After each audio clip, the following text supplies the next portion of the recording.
Halo teman-teman, salam sehat selalu. Kembali dengan Bung Ropan.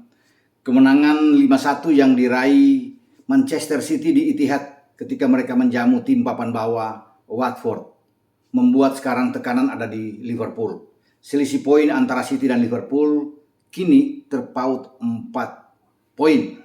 Ya, dengan City satu pertandingan lebih banyak dan memaksa Liverpool untuk bisa meraih 3 poin. Tidak ada tawar-menawar di sini ketika mereka menjamu Everton dalam derby Merseyside.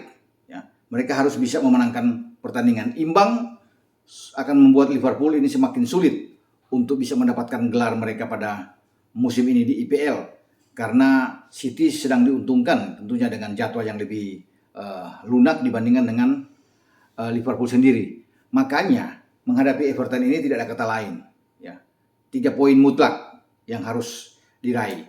Mumpung di mana Everton saat ini sedang limbung, ya, karena posisi Everton juga sedang gawat. Mereka hanya terpaut 1 poin di atas Burnley, batas ambang zona degradasi, dan bayang-bayang turun ke divisi Championship itu ada di depan mata juga bagi pasukan Frank Lampard.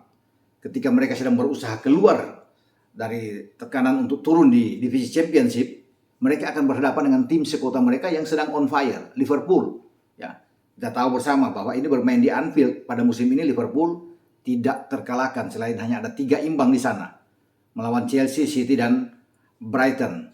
Siapapun yang datang ke Anfield ini pasti ambruk, termasuk yang dirasakan oleh MU. Ya, ketika mereka harus kalah dengan 4-0 dari Hendo dan kawan-kawan. Sehingga kalau saya bisa melihat di sini, kemenangan bagi Liverpool itu sudah di depan mata melawan Everton. Ya. Mereka bisa menang 4-1 bermain di Goodison Park. Mengapa tidak di Anfield? Bahkan mungkin dengan gol yang lebih banyak. Namun bagi Liverpool sendiri, saya rasa mereka cukup menang 1-0, 2-1 udah bagus buat mereka. Yang penting di sini 3 poin. Sehingga mereka terus bisa menekan, mengancam Manchester City yang harus juga memenangkan setiap pertandingan, tidak boleh terpeleset. Nah, itu yang harus dilakukan oleh pasukan Jurgen Klopp di saat mereka akan menjamu Everton. Everton tidak akan memainkan beberapa pemain kunci mereka, ya, termasuk cedera lama yang dihadapi oleh Tom Davies yang mungkin belum bisa bermain, Donny van de Beek juga yang masih bermasalah, Andre Gomez tidak bisa bermain, dan salah satu pemain kunci mereka di lini depan, Dominic Calvert-Lewin. Sehingga hanya akan ada satu pemain yang tersedia bagi Lampard, yaitu Richarlison. Pasti kalau bicara pola, Lampard akan bermain lebih tertutup, ya. Tidak akan langsung melayani Liverpool dengan jual beli serangan. Ini akan berat buat mereka untuk menghadapi Liverpool, ya, dengan kondisi kedalaman skuad mereka yang memang pincang jauh kalau head to head dengan Liverpool.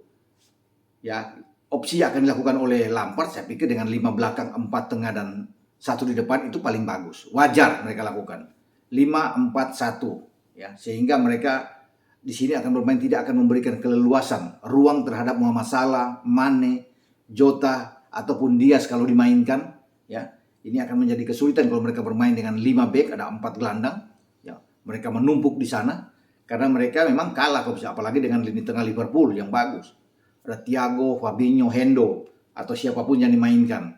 Katakan kalau Hendo disimpan masih ada Keita di sana. Jadi ini yang akan membuat bahwa Everton ini hanya akan mengandalkan counter attack, serangan-serangan balik yang mereka lakukan. Sama seperti di Goodison Park juga, mereka melakukan hal yang sama, counter attack, tetapi itu tidak jalan dengan baik.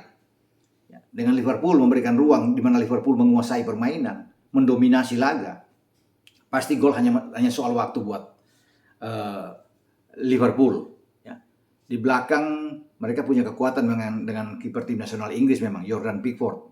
Ada Jerry Mina, ada Michael Keane, sana ada Godfrey yang mungkin bisa dimainkan, Seamus Coleman. Ya. Di tengah juga mereka masih punya Fabian Delph, ya. Ada Alan, ada Iwobi, ada Gordon. Ini akan ditampilkan oleh Frank Lampard dengan Richarlison di depan. Tapi formasi apapun yang mereka lakukan, mereka akan sulit untuk bisa mengalahkan Liverpool. Karena Liverpool sedang bagus-bagusnya, apalagi sedang mereka ingin mengejar kemenangan dan bermain di Anfield. Untuk menang dengan 2-0 itu bisa mereka dapatkan. Apa yang akan dilakukan oleh Jurgen Klopp? Kita lihat nantinya. Dengan 4-3-3-nya pasti gegen pressingnya. Tinggal formasinya. Karena Klopp juga harus berpikir untuk pertandingan melawan Villarreal nantinya di babak semifinal leg pertama UCL. Ini sangat penting. Sehingga memang dia perlu untuk merotasi pemain, jangan sampai ada yang cedera. Sejauh ini memang masih Bobby Firmino yang mungkin tidak dimainkan. Tetapi di depan mereka punya Salah, punya Mane, punya Jota, punya Luis Diaz. Banyaklah opsi yang bisa dilakukan oleh seorang Jurgen Klopp untuk mengatasi Everton ya. Jadi tidak ada masalah bagi Liverpool ya untuk bisa menghadapi tetangga mereka ini. Ya. Hanya saja harus fokus dan tidak boleh menganggap enteng. Karena Everton juga kita tahu bersama pada musim lalu menang dengan 2-0 di Anfield. Di saat Liverpool sedang tidak bagus, banyak pemain yang cedera, termasuk pemain-pemain belakang, satu VVD, Joe Gomez, sehingga mereka hanya mengandalkan pemain-pemain muda seperti Nat Phillips dan Rhys Williams. Tetapi pada musim ini, Liverpool ini luar biasa. Ya, sehingga siapapun yang datang ke Anfield, tidak ada ampun. Mereka harus bisa memenangkan pertandingan. Nah, sementara setelah Liverpool, ya, hal yang sama juga akan dialami oleh Chelsea. Ya. Chelsea ini bermain di kandang menghadapi West Ham. West Ham sedang memburu untuk bisa menyalip Manchester United. Selisih poin West Ham dengan MU itu 2 poin. Kalau West Ham menang, West Ham akan ada di posisi ke-6. Menarik MU turun ke posisi ke-7. Apalagi MU dalam 2 pertandingan terakhir ini babak belur. Kalah dari Liverpool 4-0 dan kemarin kalah dari Arsenal 3-1 di Emirates. Membuat peluang MU untuk hadir di Liga Champions tertutup. Mereka masih punya harapan untuk tampil di Liga Eropa atau mungkin ya paling tidak di Conference League ya. Itu yang akan menjadi tujuan bagi tim asuhan Rangnick ini. Ya. Tetapi kalau West Ham bisa dapat 3 poin di Stamford Bridge, ini akan enak buat pasukan David Moyes dan memaksa bagi MU untuk tidak mendapatkan jatah sama sekali untuk hadir di percaturan sepak bola di Eropa dan tanpa gelar tentunya. Ya, ini menjadi beban ya bagi Erik ten Hag yang akan menggantikan Rangnick untuk bagaimana bisa membenahi tim ini, bisa membangun MU ini untuk masuk dalam persaingan musim depan, bukan saja untuk lolos Liga Champions tapi harus juara. Itu yang menjadi tugas bagi seorang Erik ten Hag ya. Dan sekarang kita bisa melihat bagaimana dengan Chelsea dulu menghadapi West Ham. Mereka kalah melawan Arsenal dengan 2-4 di Stamford Bridge. Ya, mereka harus bangkit. Karena posisi dengan Arsenal sekarang terpaut 2 poin. Chelsea dengan 62, Arsenal 60 poin. Memang Chelsea baru 31 pertandingan. Ya, Arsenal ada 33 pertandingan. Tetapi kalau mereka masuk di pertandingan ke-32 melawan West Ham dan mereka terjungkal atau katakan imbang, posisi mereka juga bisa terganggu. Ya, dengan ancaman tekanan dari Arsenal yang bisa saja merebut posisi ketiga dan membuat Chelsea ini turun ke posisi keempat. Jadi memang persaingan di posisi 3 dan 4 semakin ramai ketika Arsenal itu terus bermain dengan konsisten. Ya, karena harus ingat juga masih ada Spurs. Sayang Spurs ini tersandung di markas Brentford dan Spurs hanya mampu bermain imbang 0-0 sehingga mereka sekarang tertinggal 2 poin di belakang Arsenal. Ya, semakin sulit buat mereka ketika mereka gagal memenangkan pertandingan. Tapi kalau bisa melihat juga mereka hanya melepaskan 9 tembakan dan tanpa on target. Bahkan Brentford itu ada 2 on target dari 14 percobaan menembak. Mestinya Brentford bisa menang. Ini di garis depan pasukan Antonio Conte ini tidak jalan dengan baik. Ya, Harry Kane, Son dan Dejan Kulusevski juga tidak mampu berbuat banyak dan itu terlihat ya bahwa mereka sulit untuk bisa melepaskan satu tendangan pun ke gawang lawan. Sehingga kehilangan poin melawan Brentford ini yang menjadi kesulitan untuk perjalanan ke depan bagi Spurs di dalam merebut posisi keempat di zona Champions. Karena Spurs juga harus ingat masih akan bertarung melawan Arsenal. Ini yang ditunggu-tunggu. Sebelum melawan Arsenal mereka harus bisa melewati Leicester dan Liverpool. Berat juga bagi pasukan Antonio Conte di dalam mereka bersaing untuk masuk di zona Champions. Posisi yang paling aman memang terbuka sekali adalah Arsenal. Setelah 5 musim mereka tidak hadir, sekarang memungkinkan mereka untuk hadir lagi di Liga Champions, dan itu yang sedang dibidik oleh Mikel Arteta dan pasukannya. Apalagi mereka sedang bagus, sedang lagi naik tren mereka setelah mengalahkan Chelsea dan sekarang mereka mengalahkan MU.